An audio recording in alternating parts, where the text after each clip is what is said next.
Welcome to Career and Leadership Real Talk, the no-nonsense guide for ambitious managers who want to have more impact and progress their career.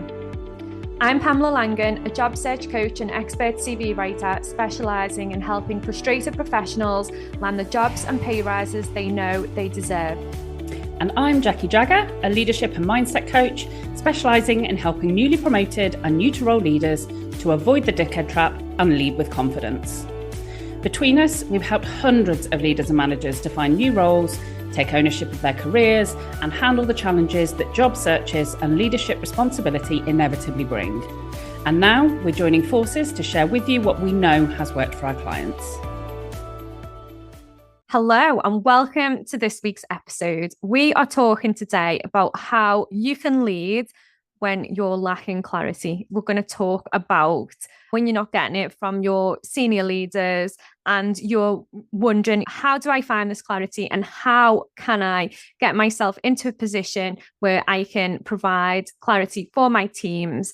And this is something that Jackie covers a lot with her clients. And this is something that we cover also in the workshops that we do throughout the company Catalyst Careers. So Jackie, you can kick us off and talk to us about the importance of clarity in leadership. So there are a number of ways that clarity has an impact. And the biggest of those probably is the ability to have focus. So a mentor of mine, there's a brilliant phrase that he used that I love, and that is, clarity is knowing what you need to do, focus is getting it done. And clarity has to come first. And there are so many organizations at the moment, it feels like a proper epidemic where people are working their asses off, working really hard and trying to be focused. But the piece that's missing is the clarity. If you can have direction and focus, then you're moving towards something rather than trying to keep absolutely everything spinning. And I think that in itself then has other knock-on effects. So it has effects on morale and engagement, because if you can achieve the same with less effort, if you can achieve the outcome that's needed rather than have wasted effort, then that has an impact on morale. It has an impact on the level of stress that people are exposed to. It also helps in a lot of other ways. So it helps as a leader with things like accountability and being able to delegate effectively. If there's clarity on who is making the decisions, what the priorities are, then there is an ability that you have as a leader to be able to delegate. And equally for yourself, if you are clear on how you should be prioritizing, then things can be delegated to you. So things can sit at the right level within the business and the right people can be accountable for those things.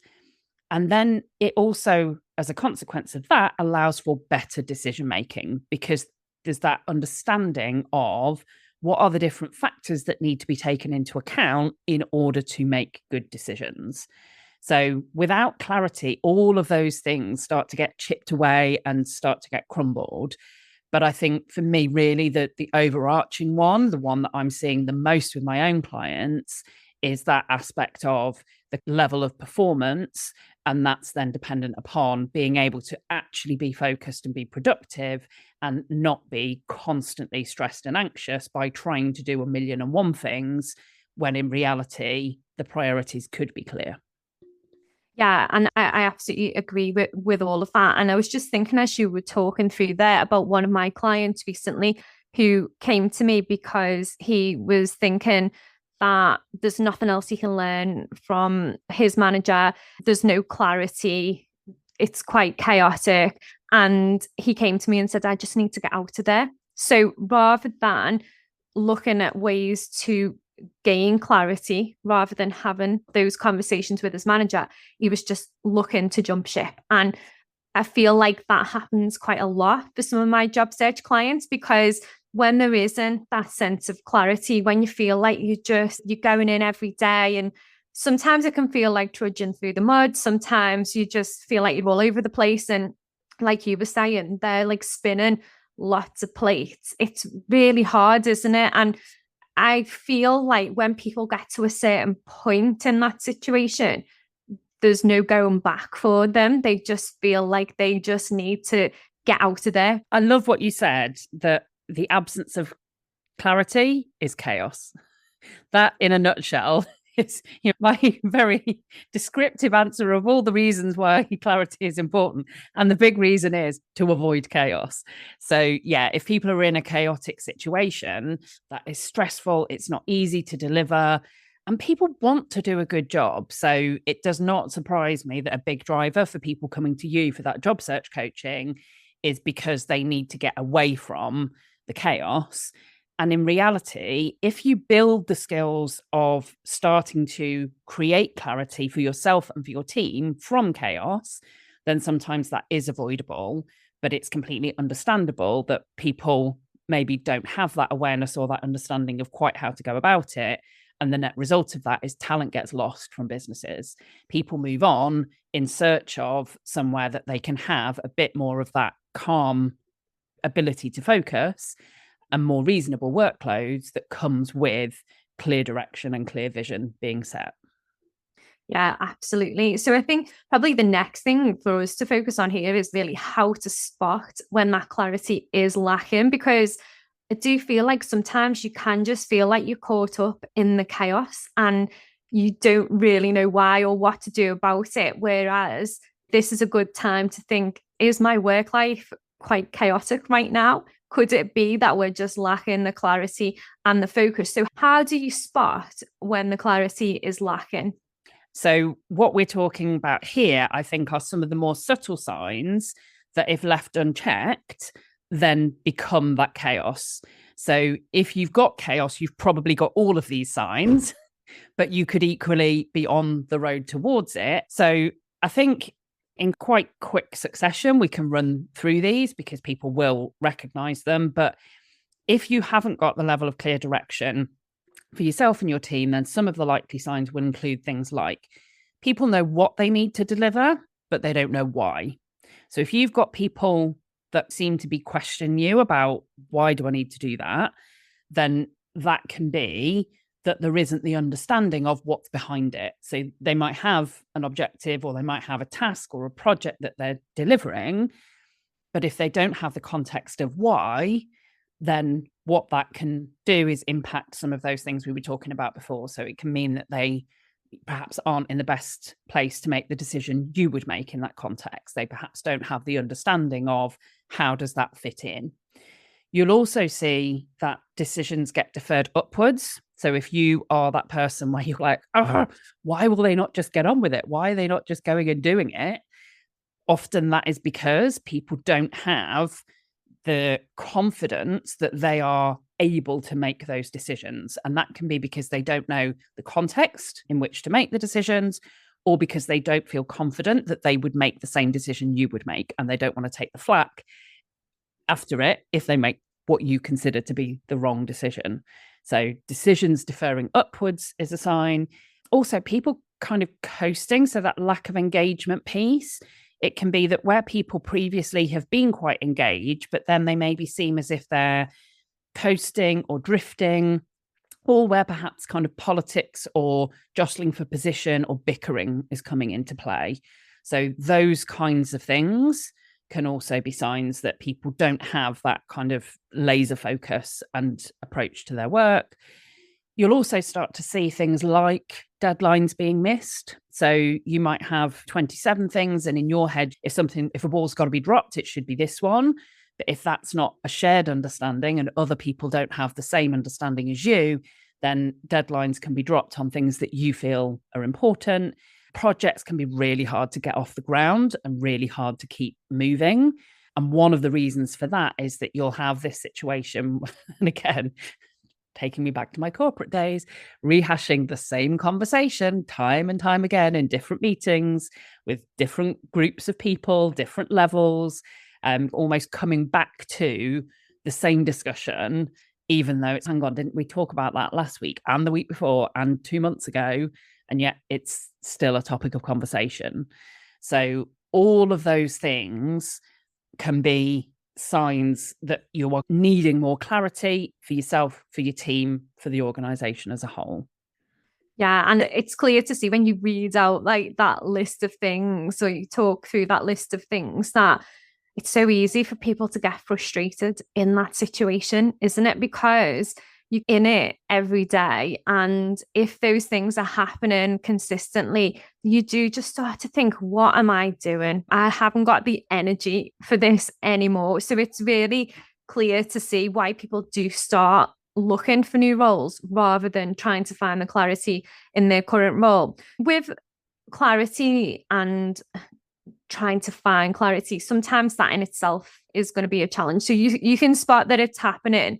And when you talk through all of those different things there, it's you can almost imagine those situations, can't you? As you were talking through then, I was like thinking, yeah, I remember that when I was back in the corporate world. And at the time you don't think that it's anything to do with clarity.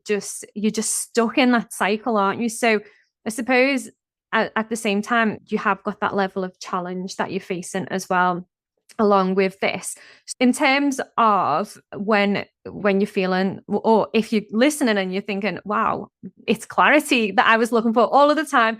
It was clarity. If you find yourself in this situation where you are thinking, now that we've unpacked that a little bit, it is actually clarity that I need to find for me before I can start creating clarity for others. What times would you also say that finding clarity will be a challenge as well? So I think there are a number of situations where it is very normal for there to be a temporary lack of clarity. And I think it's important that people don't think that any absence of clarity is a terrible thing and a reason to start looking for another job or moving on. So you'll have situations, for example, where there's organizational change. It could be a restructure or redundancy. And with that comes changes of roles and responsibilities, comes changes of focus for the organization as a whole. And so it's natural that it will take time for those things to settle and for those things to be communicated and cascaded. You'll also find it a challenge if there is kind of some fundamental issues with the organization. And I think these are the more challenging types of scenarios. So if there's politics at the top level and there's mixed messaging and there's silos developing where one director wants one thing and one director wants something else and you're caught in the crossfire, that can be a real challenge.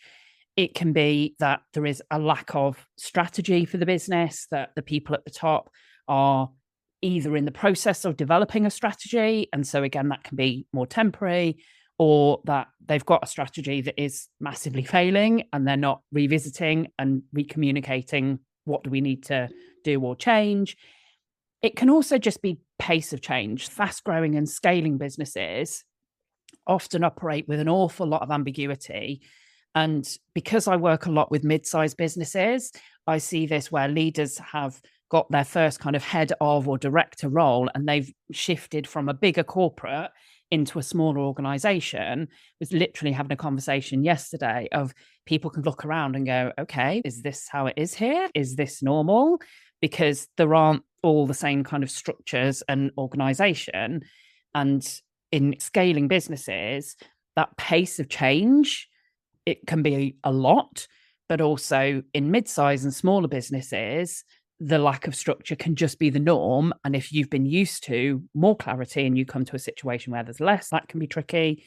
Also, if you've got a lot of complexity within an organization, within a context that you're working within, so that can be related to industry, highly regulated industries will have an awful lot of complexity and an awful lot of things that might change outside of the organization that then have an impact coming back in. It can be when you're new to a role and you haven't done all of that learning piece yet and you need to figure it out.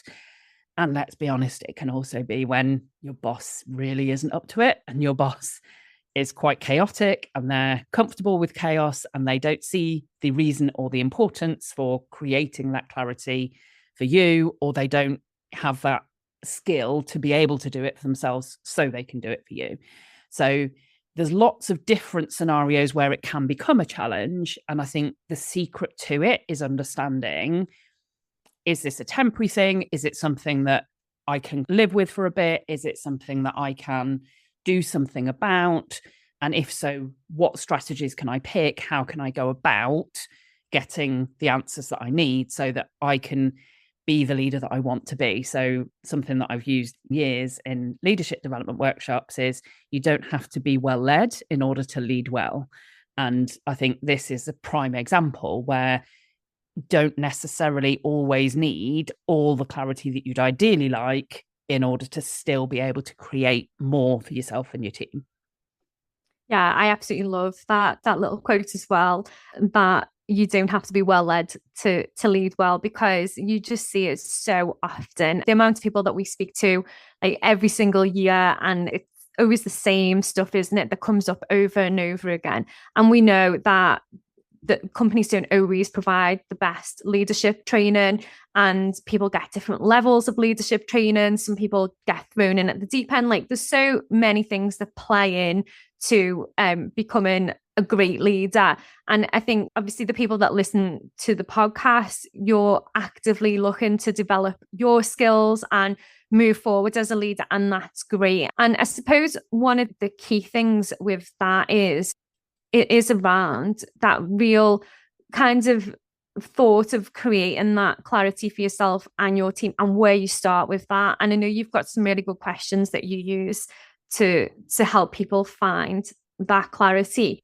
So what would you say would be your top 4 or 5 questions that you would ask any leader to ask themselves to find that clarity for themselves and their teams?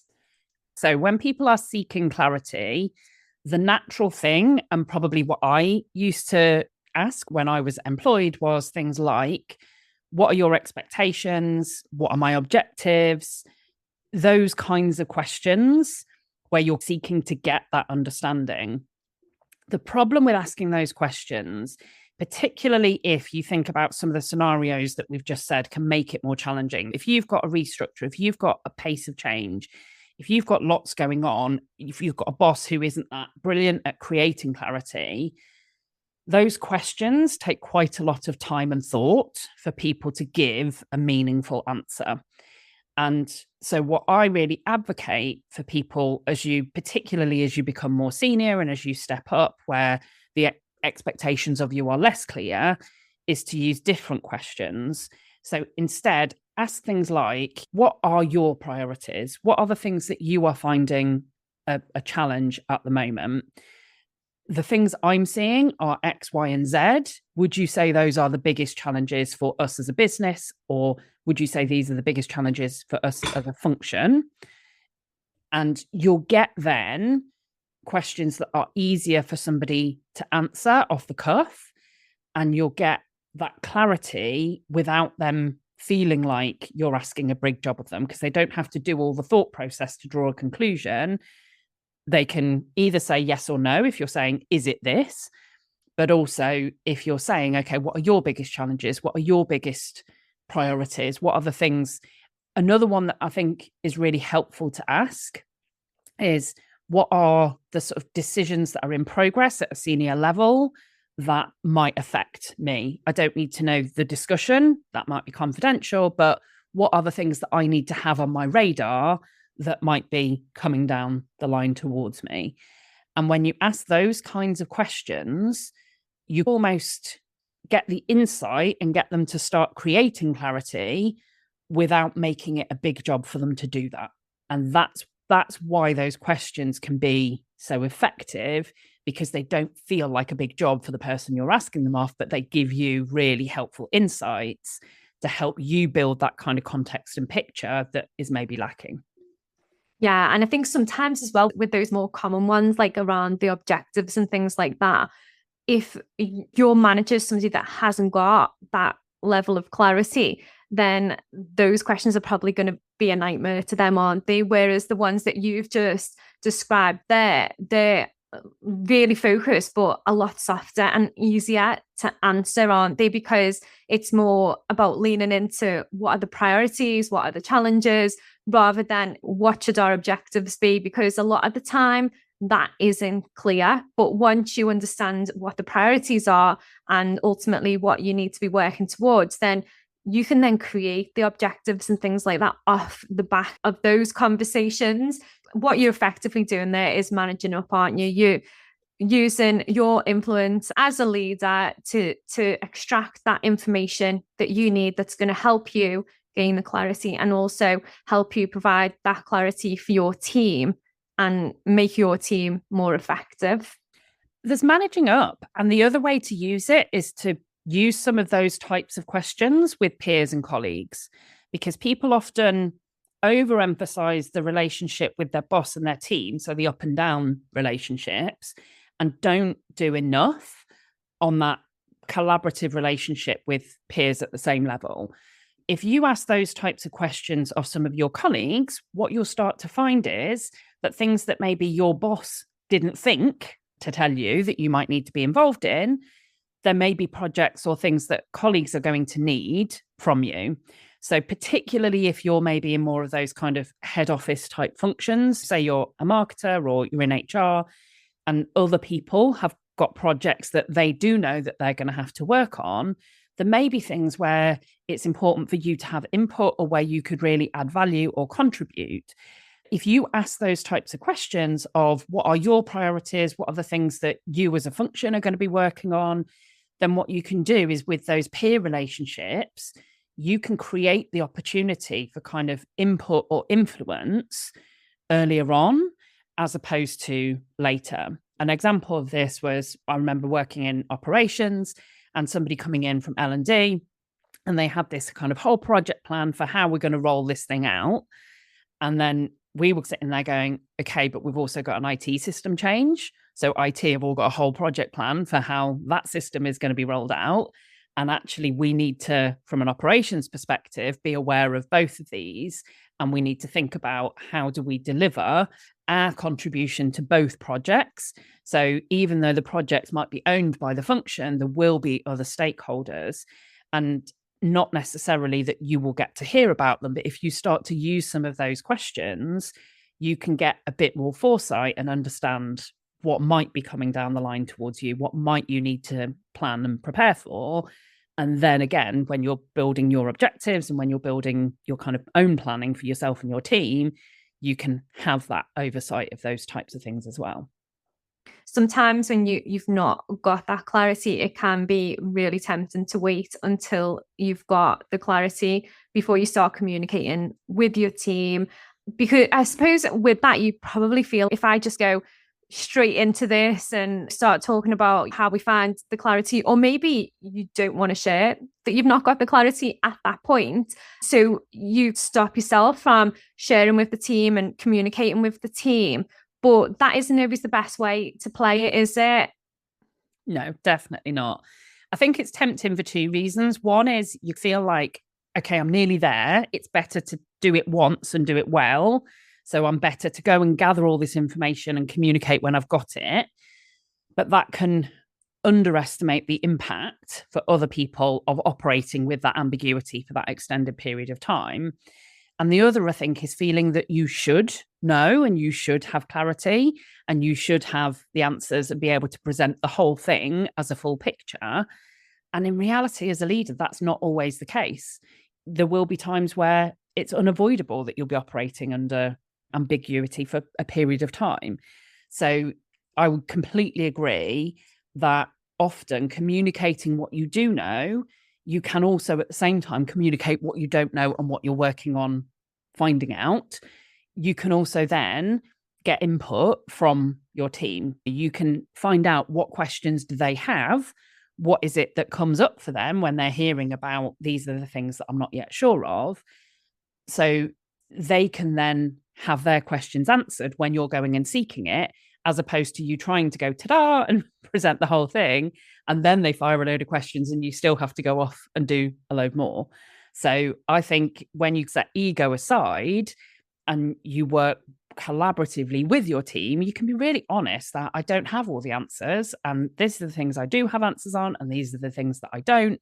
And what questions have you got? And how do we work together with the information that we've got? And what that does as well is it gives a bit of that alert to the fact that maybe things will change and maybe you haven't got the full picture, as opposed to it seeming like you're moving the goalposts by giving a full answer over here and then suddenly something changes because you didn't have the full picture. And then you go down a different route. So yeah, I think there's a number of reasons why it's really helpful. Yeah. And do you know what? As you were going through that, you know that my mind always goes to interview prep because all of this stuff, like what you're talking through there, is essentially like the workings out, isn't it? There's some great examples there that you could think about. How did you get your team from A to B from a clarity perspective? And these are really good things that you can then use as evidence in your interviews. All of this stuff where you've took your team from where there was a real lack of clarity, and then you take that interviewer through those different stages where you shared what was going on as a leader. When you're thinking about progressing your career, these things are so important, aren't they, to just even be really intentional with what you're doing and thinking about the processes that you go through, because when it does come to those interviews to go for those promotions and things like that, these are the things that you're going to be talking about. So if you're thinking about how you go through these processes and almost documenting it as you go, what worked, what didn't work, how will you improve, it all just adds up, doesn't it, and helps you move forward. Absolutely. And it really helps with getting the team to buy into you, with increasing engagement within your team. So there's so many examples.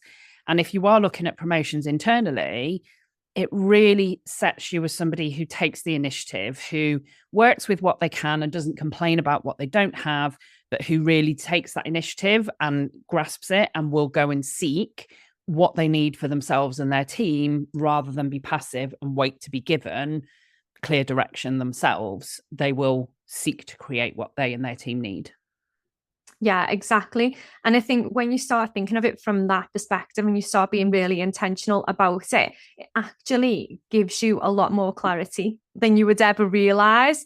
I think just being really intentional and almost like setting out your stall and just thinking, what do we need to have in this store? What answers do we need? What do we need to do to be able to set everything out really well? But being able to communicate along the way, I think that is really super helpful. That advice, regardless of the level of leader that you are currently, like that advice is going to help you throughout every stage of your career, even if you're not at leadership level just yet, or even if you're, fairly senior at where you are now. This is relevant, isn't it, for every level of leadership? Absolutely. Yeah. So I suppose the next stage for this is to propose and get buy-in for your priorities. So what is the best way to go about that? So once you feel that you have more clarity from the questions that you've asked, from the discussions that you might have had, and from reflecting on what are the business priorities, what do I know, what can I see that means it's going to shape my priorities and my team's priorities, you then create, if you like, your proposal. Okay, this is my role and this is how I feel that things need to be done. And for me, I remember doing this years ago where I was asked to write my own objectives. It was the first time I've been asked to do that. I was at a senior leadership level and it felt a bit weird because I've been used to being given objectives from my bosses. And the way that I approached it was to think, okay, I know that the business priority, this was way back in the noughties, it was during the credit crunch. We really needed to protect our profit margins. And we knew that growing revenue during the economic situation that we were in was going to be more of a challenge than it had previously. So the priority then for me, from an operations perspective, is on reducing cost. Where are my biggest cost bases? Where are my responsibilities that hold a higher proportion of cost? And where can I seek to deliver that back? And that was how I came to that conclusion. So I then proposed an objective of saving a percentage of the warehousing staffing fees. So we could be more productive in the warehouse. We could change some of the ways that we were operating. We could seek to create a cost saving by doing things more efficiently. And that was the kind of thought process that I went through. And that was me just taking, I know that cost saving is a big priority as within operations. I've got a number of different cost bases that I'm responsible for. Where have we not looked at before for saving costs? Where can we create that? Okay, so I'm going to propose that this is one of my strategic objectives for this year. And I think it's that thought process and then saying, okay, so here's a starter for 10. Here are some things that I've created that I feel are going to be the relevant things for me and my team to deliver.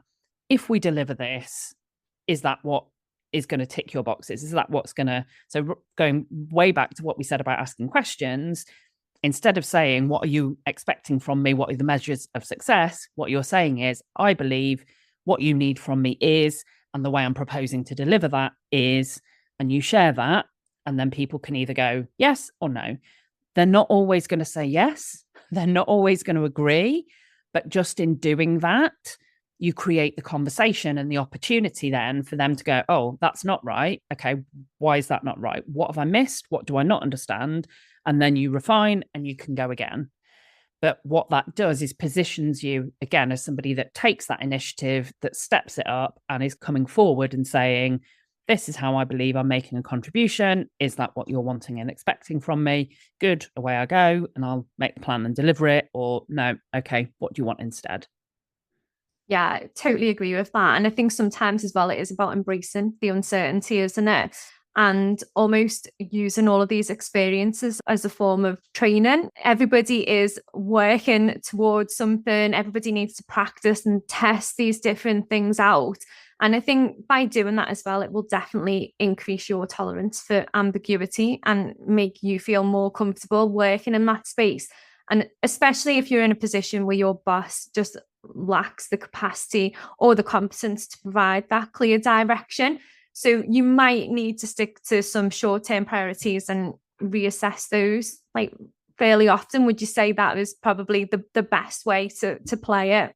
Yeah, if you're finding that you've done all of those other things and there just is no more clarity forthcoming, then yeah, it's understand that the times where you do have to operate with it, and it is absolutely increasing your skill set if you're able to do some of that thinking, conclude that actually I can't create longer range clarity, so I'm going to focus on the shorter term. That's still creating clarity because it's still saying, this is what's important for right now. These are what the priorities are. We're going to be reactive rather than proactive because the situation and the context demands it.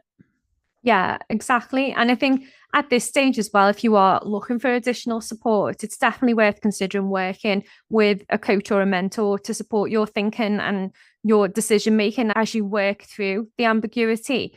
And Jackie's practical leadership power hour session is probably perfect for this situation because you can thrash it out and come up with a plan within that power hour. And you can then go away with real clarity and you can then take that forward to your managers, to your peers, to your teams.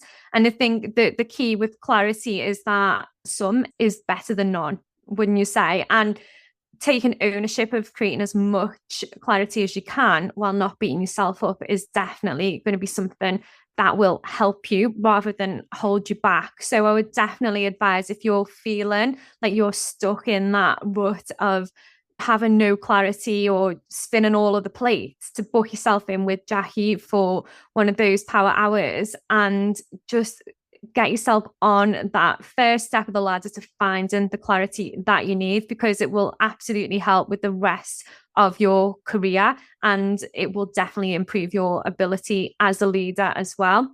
And don't forget, if you're looking for team development support for your teams, we also do offer that under our Catalyst Careers brand. So we'll put all of the links below if you are looking for the support so that you can see what you need and get in touch with us. And don't forget to share this episode with anybody that you think might find it useful. And also rate and review us on your favorite podcast platforms, because the more you do that, the more people will get to see us and be able to also enjoy the conversations and all of the advice as well. So we'll be back next week with another episode. We'll see you soon. Exciting news from us. If you're an ambitious leader or manager earning 50k or more and you're ready to take your career to the next level, we have an opportunity for you. Introducing Catalyst Career Club, your secret weapon for unlocking career success. As a member, you'll get access to monthly live training sessions, exclusive job opportunities, and the ability to get personalised advice from us on your toughest career challenges. We've helped thousands of driven leaders like you secure significant pay rises, land dream roles and thrive in their careers. And now we want to support you in achieving your most ambitious career goals too. Membership is just $6.99 per month with no contract or tie-in. And as a special bonus for being our podcast listeners, you can use the code podcast at checkout to get your first month for just £1. Head over to pamelalangan.com/Catalyst Career Club to sign up now, and we'll see you inside.